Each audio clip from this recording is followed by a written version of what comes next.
The concern that the U.S. government, the Trump administration, has about the U.S.-China trading relationship is that we buy a lot more from them than they buy from us. So after, in an average year these days, the U.S. government, the U.S., United States consumers buy about $500 billion of goods from China, whereas Chinese consumers only buy about $100 billion of goods from the United States. So it's five times as much. So if you imagine an analogous situation with students trading Pokemon cards. Let's say that you have two classes of students and they have a sort of a long series of interactions where they are trading these cards back and forth.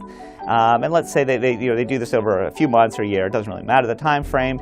At the end of it, though, they've totaled them all up, and one side says, "Well, wait a minute. Look at the cards we've got. They're only worth $2, whereas the cards you've got are only worth $10. That's not fair to us. We got the short end of the stick here."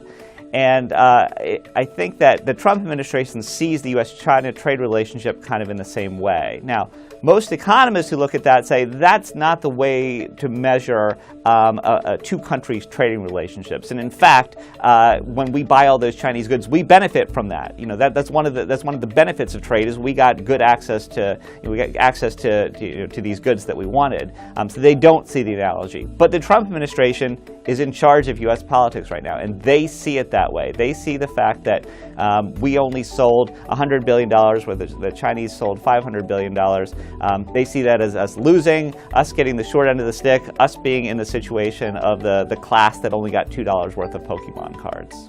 Right now we have the administration of Donald Trump, and the trade team that he has put in place has been much more aggressive about trade issues in general, including those on China. So it's not just China that they are taking on. They've imposed tariffs on a variety of our trading partners. They've accused other countries of cheating as well. So what we're seeing, I think, is a general shift in U.S. trade policy to a more aggressive approach where we challenge just about everyone, our allies, our rivals, based on the theory that we have somehow been treated unfairly by the existing rules, and we need to change those rules to treat the U.S. more fairly.